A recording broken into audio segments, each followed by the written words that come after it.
আজকে আমরা একটা ঘটনা জানব। কালো চেহারার মানুষকে কষ্ট দেওয়ার ভয়ঙ্কর এক শাস্তির ঘটনা। সুন্দর সুশ্রী সুঠাম দেহের অধিকারী ফুটফুটে এক ছেলে, নাম ইরফান। পড়াশোনায় মোটামুটি ভালো। তার পিতা ইনকাম ট্যাক্সের একজন উকিল। সেই সুবাদে অভাব কী জিনিস তা কোনোদিন সে টের পায়নি। কিন্তু তার এক মারাত্মক দোষ ছিল। সে সর্বদা অহংকারবোধ নিয়ে চলাফেরা করত এবং গরিব ও মধ্যবিত্ত ছাত্রদের নিয়ে অহর্নিশ উপহাস ও ঠাট্টা বিদ্রূপ করে বেড়াত। তার সাথে যোগ দিত আরও কয়েকজন ধনীর ধুলাল। তারা সকলেই ছিল ইরফানের মতোই অহংকারী, তবে ইরফান ছিল সেই দলের নেতা। একদিন তাদের স্কুলে রশিদ নামের একটি নতুন ছাত্র ভর্তি হলো। তার গায়ের রং ছিল অত্যন্ত কালো। ইরফানের কয়েকজন সাথী ছেলেটিকে দেখে দৌড়ে এসে তাকে বলল, আমাদের স্কুলে একজন নতুন ছেলে ভর্তি হয়েছে। তাকে দেখে কেউ কেউ বলছে সে নাকি আফ্রিকার জঙ্গল থেকে পলায়ন করে এসেছে। ইরফান তো সর্বদা এ জাতীয় সংবাদের অপেক্ষায় থাকে।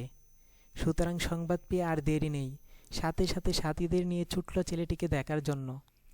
ছেলেটিকে দেখেই মনে হলো সে যেন বড় এক শিকার পেয়ে গেল।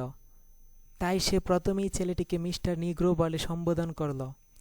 আফ্রিকার কালো বর্ণের লোকদেরকে নিগ্রো বলা হয়। ইরফানের এই প্রাথমিক সম্বোধন নবাগত ছাত্র রশিদের হৃদয়কে মারাত্মকভাবে আহত করল। ব্যথায় ভারাক্রান্ত হয়ে উঠল তার হৃদয়। শেষ পর্যন্ত এই ব্যথা তার দুচোখকে অশ্রু সজল করে তুলল।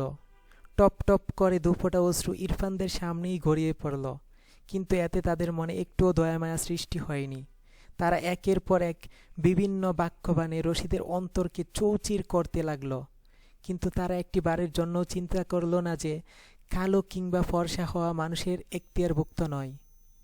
এটা সম্পূর্ণ আল্লাহর ইচ্ছাধীন। তিনি যাকে যেমন চান তেমনই বানান।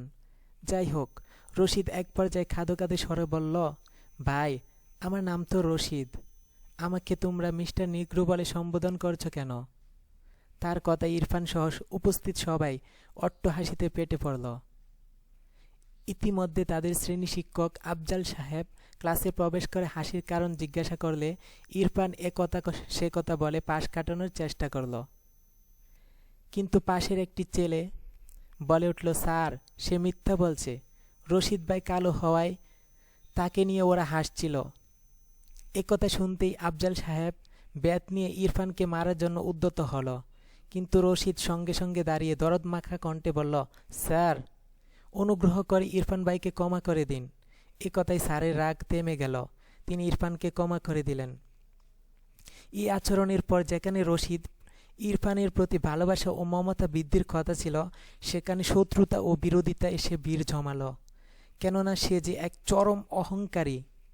তার কথা হলো, যার কারণে স্যার আমাকে মারতে আসলেন তার আর রক্ষা নেই।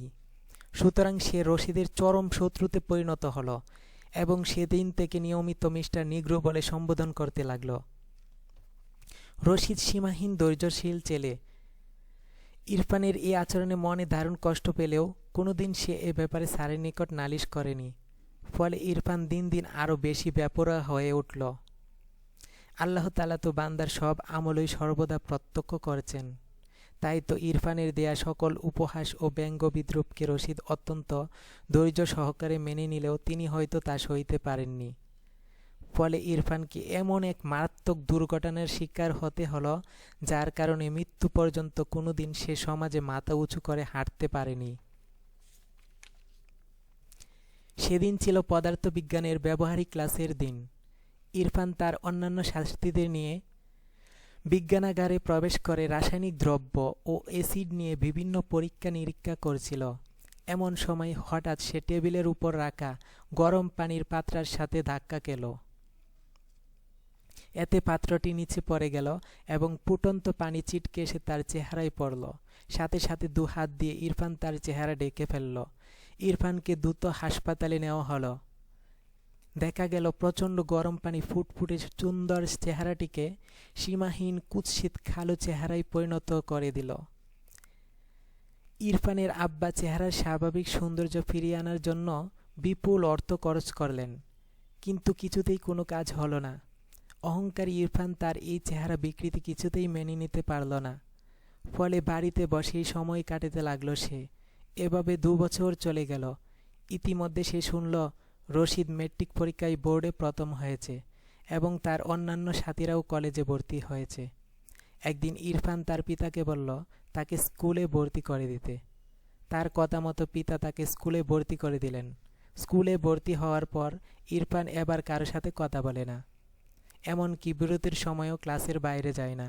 একদিন ক্লাস শেষে বইপত্র নিয়ে সে ক্লাসরুম থেকে বের হচ্ছিল। হঠাৎ তার কানে ভেসে এলো কে যেন বলছে, ভাই, এমন বিশ্রী চেহারা আর কোনোদিন দেখিনি।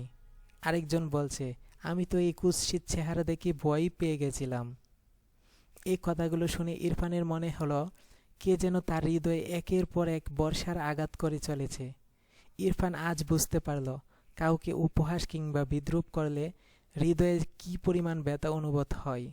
সাথে সাথে সে এও বুঝল আমার এই করুণ পরিণতি নিশ্চয়ই ওই নবাগত খালো ছাত্রটিকে উপহাস ও টাটরা বিদ্রূপের ফল, যাকে দেখে সে মিস্টার নিগ্রো বলে সম্বোধন করত।